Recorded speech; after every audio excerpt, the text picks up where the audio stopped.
Welcome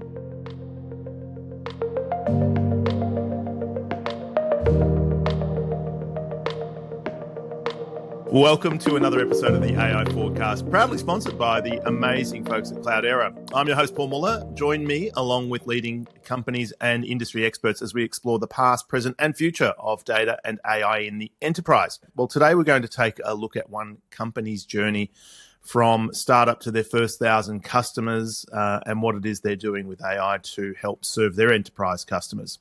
Whippy.ai is an AI-driven platform with the ambitious goal of transforming business communication, something that I know every business that I've worked with struggles with to this day. To talk us through both the company, his own journey along the way, we're joined by co-founder and CEO David Daneshgar, who, along with being a serial entrepreneur, is a World Series of Poker champion and former top-ranked professional poker player. Or is this all just a bluff? Let's find out. Welcome to the podcast, David. Thank you, Paul, for having me. And no, it's not a bluff. At least I'm going to lead you to believe that. But excited to talk today. I'm already feeling like I'm going to get manipulated today. Sorry about the poker joke at the beginning, but I couldn't help myself. Excellent. All right. Hey, before we get started, we do a little bit of something to warm up. I'm assuming you do the same thing before you play a game of poker. Get your mind in the game, as it were. What would you like to see AI automate, not for your customers, but for you personally in your future? What's your dream? You're like, I just wish AI would do this for me. Well, obviously the car is one big thing. I think, I don't know, I think we're heading there, but like I've always thought like a personal assistant or someone to just make me take off all the mundane things. But beyond that, I guess next is flying. I don't know. I love that. All right. Excellent. Now, we all work with data every day. I'm a firm believer that we've got these subconscious hacks or best practices that we use when subconsciously or maybe consciously when working with data that make us better at our jobs. What's something that you've learned about working with data that's helped you? Documentation, I would say. So I think with data, just take even like your system or record or your CRM as your database. I think when we first started companies, I didn't realize how important rules are. Like rules are very important. Like when you think about the NBA right now and I'm watching the playoffs and all these technical rules are only enforceable with documentation. So I think one thing that I wasn't great as a superpower because I was a talker is writing and documentation. But I've learned if you want to be able to use data in a more efficient way, like creating documentation as early as you can, even as a startup is essential. And I've learned that the hard way. I'm writing that down. Rules are only enforceable with documentation. I think there you go. I think we've got a show title. I think it's brilliant. Hey, let's get into it. You've got an interesting background. Take us back. Tell us about your childhood. I'm kidding. Talk to us about your background. Well, I think I don't go to my childhood, but I think probably the most important thing that will influence that is I grew up in an area called Westlake Village that is more sprouting now, but there wasn't much going on when I was there in high school. And so one of the things kids did after school is gamble. And so like traditionally now people, hopefully after school they go in restaurants, parties. I'm not sure what they did, but I would definitely say we're a little on the nerdy side. And we would go to someone's house and we'd gamble. And I'm saying like a wide variety of gamble. Like someone would have a roulette game at their house. We always liked math and it got us directionally down what would come next, obviously down the road, which was poker. So that background kind of influenced math and poker and thought of game theory and all this stuff. And then I went to Cal, and at Berkeley, I actually got to teach a course at the university, and it was called the Statistics and Probability of Gaming, which was really the only way to get what ended up becoming the first poker class at a university passed. At that point, they had the blackjack teams. I'm sure you know, like these MIT blackjack teams. But poker hadn't been a big thing in the theory of poker and just studyings of games. And so we got that passed, and that's where I really started to get into poker. From there, I ended up going to work a job for 1 year at a finance company and just was bored as hell. And I was just like, what can I do? And I was like, I was teaching poker. I'm sure I'd be good at it. So I was like, hey, I have a certain amount of savings. When I lose it, I'll, find a job. And I got down to like the last couple $1,000 in a tournament in Barcelona that I went to go play. And I remember telling my brother, hey, after this, I'm out of poker. And that tournament turned around and it started kind of my poker journey, and happy to talk more about that. But it took me to some of the highest heights in poker. And how high did we get? Let's just talk about that. 2006, when I was ranked one of the top 5 in the world in poker. So it's been a while. obviously I moved on to other games, but I think at one point probably ranked number 2 or 3 in the world in some point at 2006. And then in 2008, I won the World Series of Poker, which was kind of like the biggest pinnacle for us. And that gave me kind of all the stuff I wanted. And for whatever reason, I'm really good, or really, I don't know if this is a good quality or bad quality, but once you kind of get to the height of something, I'm good at saying, okay, what's the next challenge? What's the next chapter? But one of the people that we played with a lot at that time was the owner of the Lakers. I passed away, a great owner. His name was Jerry Buss. And he wrote my letter of recommendation to business school. And that's how I got into the University of Chicago. That's where I started to get more into the business mind of the world. About that time, you made the shift, if I understand correctly, from poker into sort of the present stage of your life. You didn't go straight to high-tech business, is that correct? You had an intervening opportunity? I think it's all about timing. So when I went to business school, it was 2010 to 2012. And I think that was a time we were seeing a lot of companies kind of coming out of that phase, like the Ubers, the world, et cetera. Mm-hmm. But I happened to be at the University of Chicago. And the cool thing there, I don't know if you know Grubhub or there's a bunch of companies, Braintree, they came out of the university. So the university had like a business school competition. And when I went there my first year, I was lost, to be quite transparent with the audience here, because most people go to business school and they're like looking at investment banking, consulting, those types of stuff. And I mean, part of it's true, part of it's not. I mean, there's a lot of good learning. You also sell part of your soul. So you have to make sure what is the cost benefit analysis there. But I think when I was like interviewing my first year, I was like, I'm not going to be happy doing this. But the university also has an amazing repertoire for like their business school program where Grubhub and others came out of the University of Chicago. And I think I just decided like, hey, if I'm going to spend the rest of my time here, let's do something that might fit my character more. And it was at that time that one of my friends had come up with the idea for BloomNation.com, which was like Airbnb for flowers. You can search, you can find flowers that you want to send for delivery in that area. You can see the actual bouquet, because the problem was most people are buying from Teleflora. They didn't know what they were purchasing. When the person got in, they saw the picture, it looked nothing like it, and it was all kind of broken. And so we disrupted that model. And that's where I started to learn about tech. And the exciting things there were, I think the venture side was really exciting. Like I got to pitch Andreessen Horowitz, Spark Capital, Ronnie Conway Jr. We went to all these different VC firms, and I got to learn about that world, which was super exciting. And we were able to raise a considerable amount of money for us, at least at that time, which was super exciting. But I think at the same point in time, I think we were caught with that glory of raising money and how to grow companies. And it wasn't about profitability. It wasn't even about business economics, so to speak. It was just like, how do you grow a company? I always believe, and I'm sure you might believe this too, Paul, but like I believe everything happens for a reason. So all of this is part of our journey to kind of get here, and all the ripples, when you look back, you're like, aha, that's why that was. But I think a big part of that BloomNation was I was able to learn more about like the practical side of business, not what was in a business school. And I was able to learn, the places that I wanted to raise my next baby, so to speak, like the next company. And I think I ultimately decided to kind of leave my own company and leave it in my co-founder's hands and start Whippy. And kind of that's where I'm at now. Before we jump forward to Whippy and AI in the enterprise, let's talk a bit about, I guess, what AI, what poker could teach us about AI, but also specifically what if any impact you think AI type of technologies, machine learning, will have on gaming.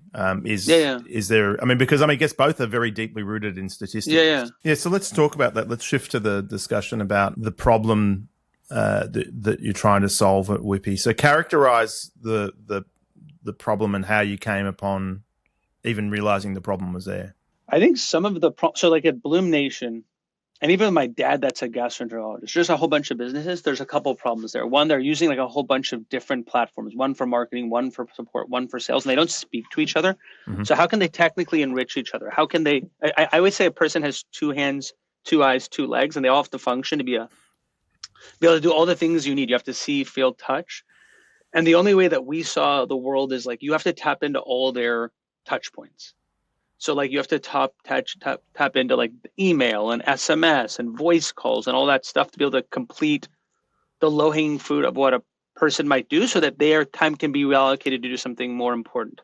And those systems right now were like, email was like in MailChimp, and their phone systems are in Ring Central, and their sales systems are over here, and they're all disconnected. I mean, that might not be the case in some of the biggest enterprise companies because they have engineering teams being able to do this. But for the average company, that just isn't a solution. And so I think we kind of had that mentality. I'll disagree with you 100%. I was literally on the phone to a client I work with and advise recently, and we were bemoaning the fact because let's just say you're a big enterprise, a big software company out of Silicon Valley, for example. You might have more than a dozen, hundreds of different agencies working for you. And one of them has chosen Slack, another one's chosen Teams, another one does some stuff in WhatsApp, but also uses Teams. Another one's got Dropbox, another one's got OneDrive, whatever. Their challenge is you're not going to change your suppliers 100% because they've also got customers who use different platforms. Like, let's imagine you're a consultant. You can't standardize on Teams because it turns out one of your other clients has chosen to go with Google as their platform and someone else is on Slack, as we talked about. So, no, the issue is, if anything, amplified at the enterprise level. So when I heard about the company, I'm like, wow, finally someone has seen this problem. Yeah. Because it is an enormous productivity killer. Not to mention, to your point about rules are only enforceable if documented. The audit trail or the absence of an audit trail when information's just scattered to the four corners of the earth is a really big problem. Having a source of truth and having that is something that I think companies constantly seem to fight and lose. And I think you're right. Like, even at the highest levels, it's still somewhat discombobulated. Again, I would argue more so because in a small company, 10, 20 people, it's pretty easy for the boss to walk in and go, we're only going to use this. Yes. When you get that large, it actually amplifies. So sorry to cut you off there. I actually think the problem that you're solving is a really big one. I think one thing to add on to that, one thing that that's helped us a lot is having the multi-product approach. So like when we first started Whippy, the first thing we told, like in the beginning, we didn't know we were going to bootstrap it. The first thing we were doing is talking to people, and they said, you need to focus. You can't go after SMS, email, voice, AI agents. You can't have that all on one platform. And I think our thesis was more of this whole compound startup, where, to your point, if you have all those things, it's very difficult to build. But it not only makes the customer sticky, but if you are going to build a holistic AI solution, like, you need those things connected. So like, for example, when we have AI agents and they're able to have conversations with you to like qualify you as an inbound lead, if you're a hot lead, they need to look at our VoIP system and see who's available right now to make that live transfer. And even though you have agents in here and you have your phone system here, if they're not connected, that ends up becoming an issue. And in our SMS software, or part of our software, or email, you can opt to send people messages in different languages, because I don't speak Mandarin. So if I want to text someone, I can text Mandarin, but the system stores that in our database. So when they call, the voice answers it in Mandarin. Do you see what I'm saying? Yeah. So I think if you do want to be the solution, right, or at least head to the solution that you're talking about, I think interconnectivity, especially in the direction that we're going, and you're seeing a lot of consolidation in SaaS companies. You're seeing a lot of that and the all-in-one direction and stuff like that. So I think that's a big difference. I know I'm derailing or going in a different direction, but 10 years ago when we were doing BloomNation, it was like, be the best floral point of sale you can be. And I think right now, with how much easier it is to build software and to develop things, I think it is important to look at things a little bit differently if you're building software now. Yeah, and that was one of the questions I was going to ask you, and we can get back a little bit to the comms problem in a second. So let's just talk about building a brand new company. How has AI changed the landscape for people who are looking to start a business or build software? In your opinion, how has it changed things? Let me even start with this. Let me even not talk about Whippy at all. Let me just start even with like a use case that I use AI for that has changed my life dramatically in terms of the sales world. I have set up something where I use a call recorder, like what we do in these calls when I do demos, and it transcribes it. It pushes that to a GPT that drafts an email to me. So after I have a meeting, I go grab my coffee, I come back, and 90% of the email has actually been drafted for me, and I just edit it and send it. That was a process that just honestly like had me staying at work almost every night, late night. And so I think the truth of the matter is, I don't know the limitations as long as you have clean data. I don't know the limitations as to how we can not become more efficient, maybe is a better way to say that. So I'm like, for me, that's changed. That simple example has been super helpful. And there's like 10 different examples of that we're implementing ourselves internally that just seem to be helping us move. I love that. Now, you talked about clean data, and it's I wanted, if you're okay, for me to derail the conversation for a little bit. Well, it's just, it is a topic that I've asked on the podcast. We've talked about it, and quite a few people talk about issues like data lineage, data hygiene, getting your data in order to connect it, to plug it into whatever AI or MLs that you're using.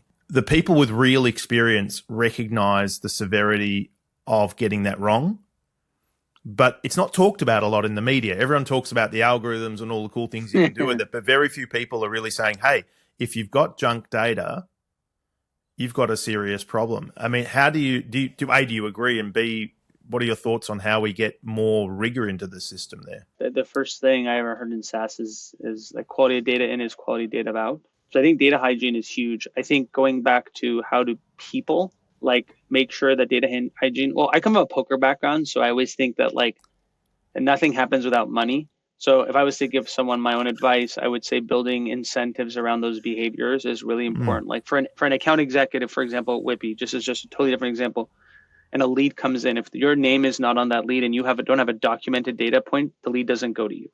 So that person is influenced to change that behavior. But I think a second thing I'll throw, which is super interesting and something that Whippy is tackling, is like, how do you clean data hygiene? Some of that is actually being cleaned and cleansed by AI. So like in our case, for example, I'll give you a core example of one of our customers and how we solved it. They're a staffing company and they use a staffing CRM. And in that CRM, the person's date of birth, the experience, all that stuff is not clean. And so what's actually happening is we're integrating with those system of records, and the AI agent is being triggered like a text, a call, and like, hey, it's been a while. We'll send an SMS to them like, hey, we're just doing our yearly check-in. Can we check in to see, hey, if you're looking for any new jobs? The software then structures questions that are based on what's missing or duplicated in the system, and it's enriching the system. So like, I think, again, going back to what we're saying, like, people need to be incentivized to do stuff and they need to have documentation. But I don't know anymore. Like, does it make sense to have someone give the customers a call and like enrich that data? I think technology can also be a helping force in that. And I think that's one of the things we're tackling internally ourselves with our software. And a related question that was going through my mind, looking at what you've been doing in your mission, and I think I know the answer to the question, but I'm going to ask it anyway. There are a lot of software platforms or SaaS platforms where the technologists have, I'll call it bolted on. It sounds derisive, but it's not meant to be. Yeah. They've added AI on. So they've taken what they're doing, and they've rubbed AI on it, and it's enriched it. But the product could still have existed without AI. Yeah.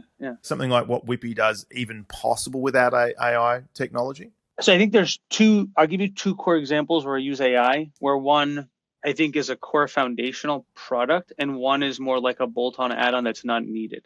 Well, I don't know if it's not needed. That's up to you. But like the ability to give, I'll give you an example. Like the AI product I mentioned with voice, it looks in your system, looks at the job you applied for, customized questions, gives a score back to the recruiter, fills in that database, does it 24/7 in any language. It'd be hard for someone to be able to do that.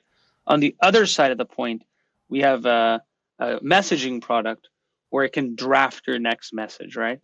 And it looks at your message and call history.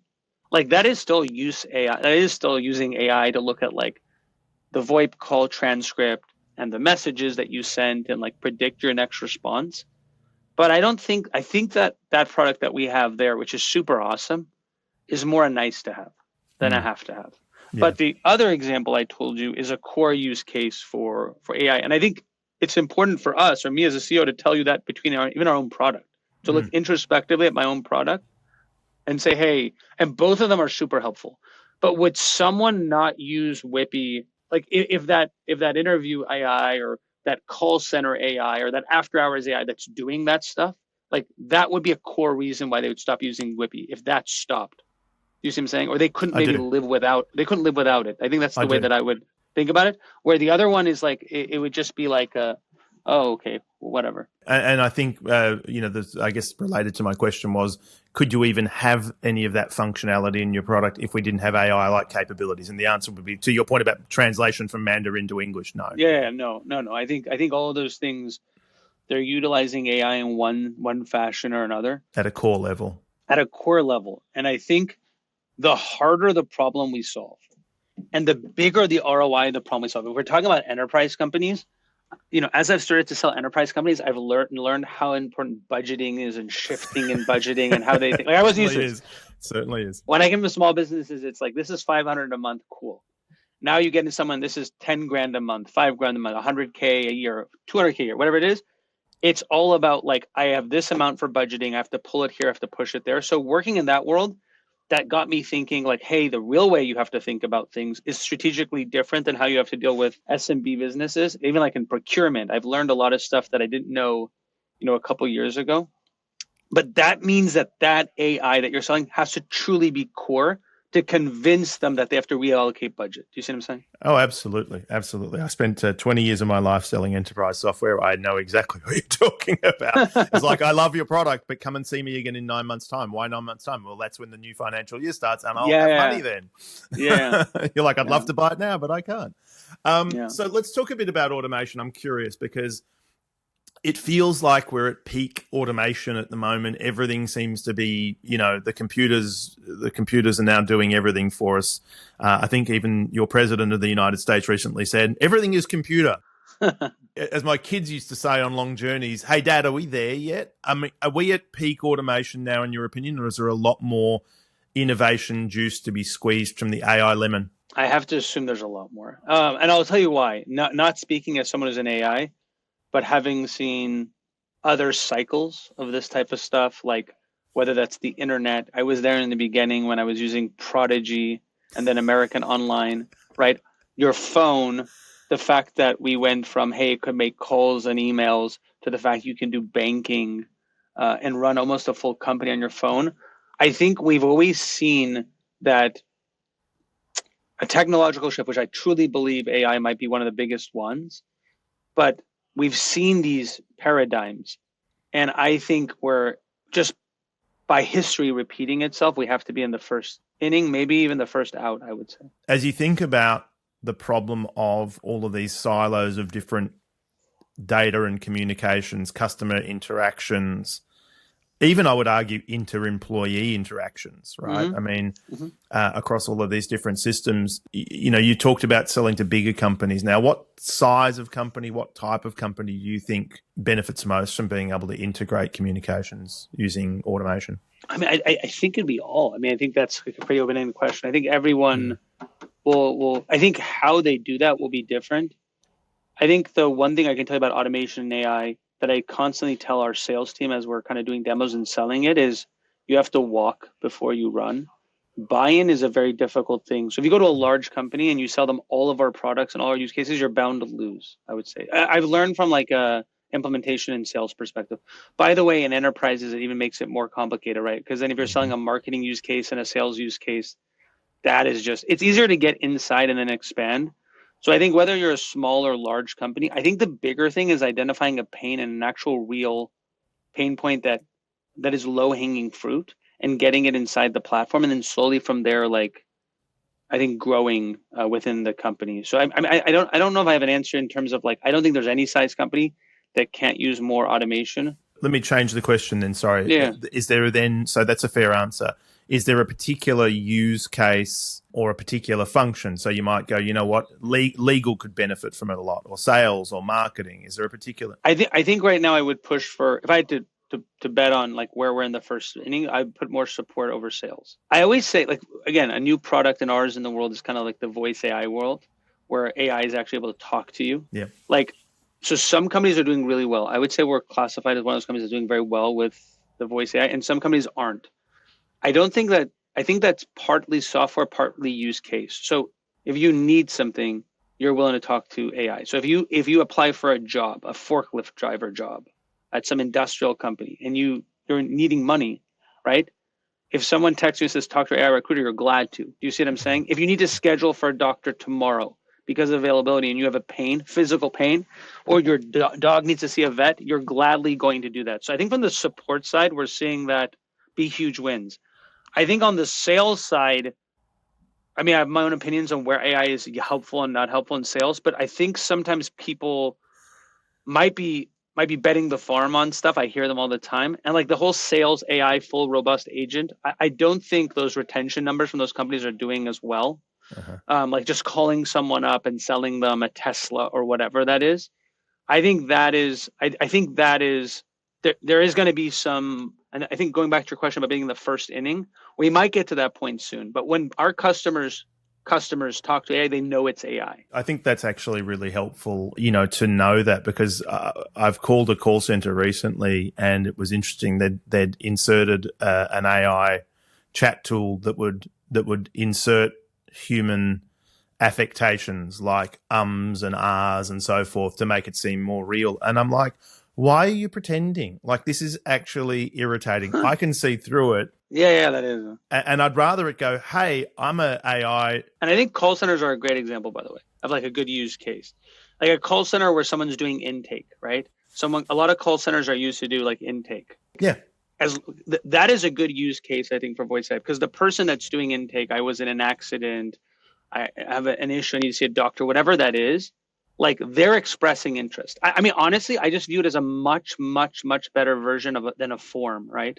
Where we go in there and we fill in all those forms. Actually, some of the people more recently, which is wild, I didn't expect this, that are using our voice AI for example, interviewing. This is where I noticed, wow, something's going on.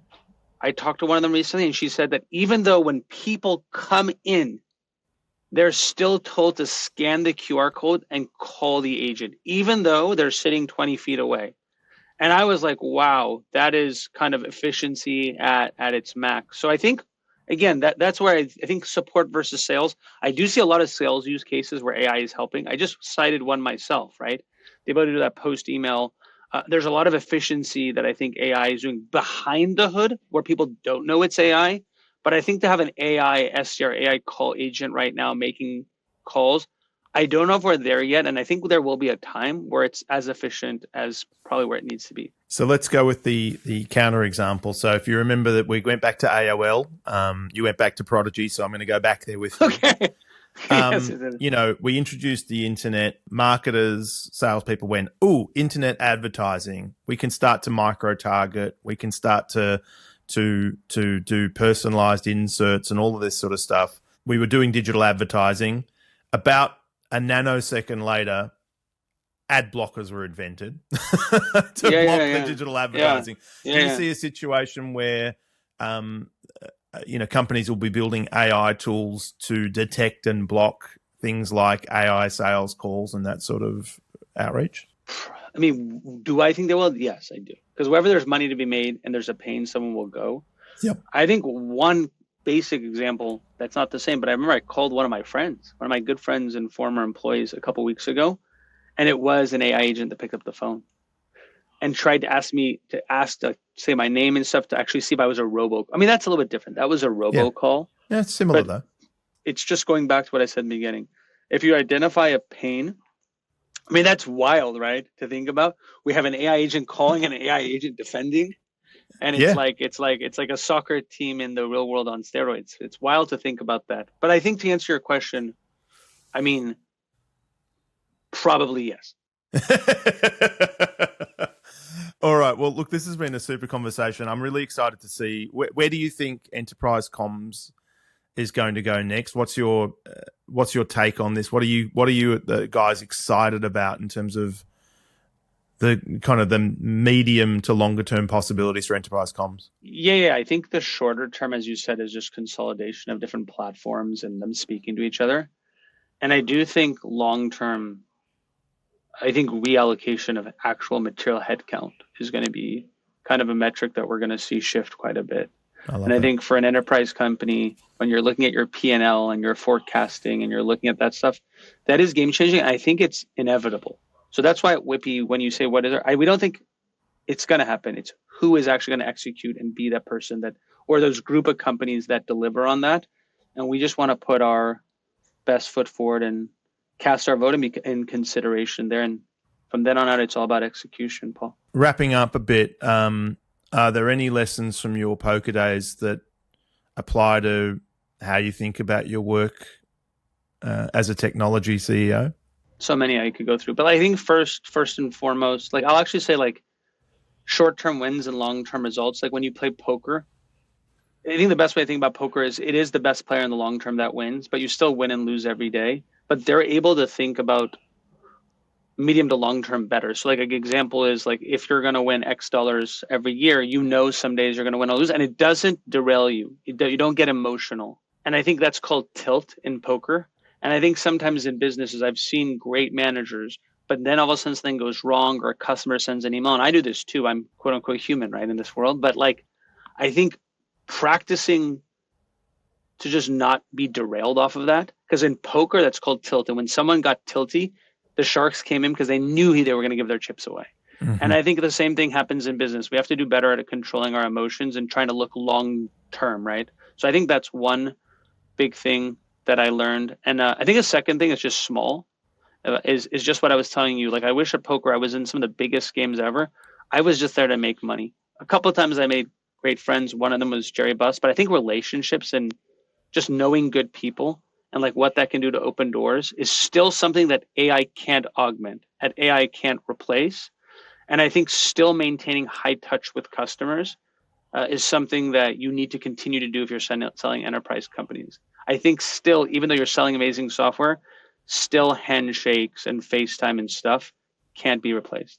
A question directed to, whose answer is directed to any of the entrepreneurs or intrapreneurs. You might be someone inside a company trying to get an idea started. Any advice to entrepreneurs, especially in a climate right now where it feels like getting access to money might be tricky? You've done both. When that happens, I'm able to get access to better people and employees I could not otherwise get access to.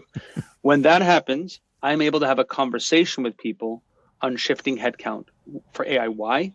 Because turnover sometimes can be so high. So like what I'm trying to tell you is some of those things that people view, those are the golden times. In poker, I was thinking differently than people. So when the golden age came, I was already ramped up. And I think my only advice to people is, and I say this in several other places that I've spoken, like you can't really have a backup plan. So I think for entrepreneurs versus intrapreneurs, the disadvantage an intrapreneur has is not about the time or the economic climate. It's about the fact that they're still trying to do this in a company and they're going to have 10 different things that should derail the company. And I don't know if they'll be able to weather that storm. But I think if they pair up with someone who I did with Jack Kennedy, is just incredibly talented and probably the person you get more interest from talking to than me. When you pair up with someone like that and you have no backup plan, I think the best time to do things is now. And remember, in this company, we never raised $1. Why? Because we had to build real solutions that people would pay for, even prepay for. You get what I'm saying? Mm-hmm. And those are the things that people will pay even more for when times go well. And it's a truth serum and it's difficult, but these are the best times to get the truth. You get what I'm saying? Not when venture is flushed. That's my 2 cents. You know what? It's more than 2 cents. That is absolutely brilliant. We wish you all the greatest in success. Thank you so much for joining us today. Where can people go to learn more about Whippy or poker or anything that you think might be interesting? Yeah, no, I think just going to the website, Whippy, WHIPPY.ai. We called it Whippy because I have a bunch of whippets. Those are the dogs that are similar to greyhounds. So WHIPPY.ai. I think that's where you can find more about Whippy, about what we're doing, and just keep tabs on the company as a whole. I love it. No, well, congratulations again on I think tackling one of the great unsung problems of the enterprise. I wish you all the best. Drop your ideas into the comments section if you're struggling with communications challenges yourself, or if you've got some thoughts about how game theory and running a business might relate to each other. We'd love to hear from you. You can also hit us up on LinkedIn. Use the handle @Cloudera with your thoughts and feedback. As always, we've got a great array of guests coming up. So if you enjoyed today's episode, make sure to like, share, and subscribe so you don't miss another drop. Thank you again, David, for joining us. Thank you again, Cloudera, for hosting another episode of AI. And thank you again, folks, for tuning in. See you all next week.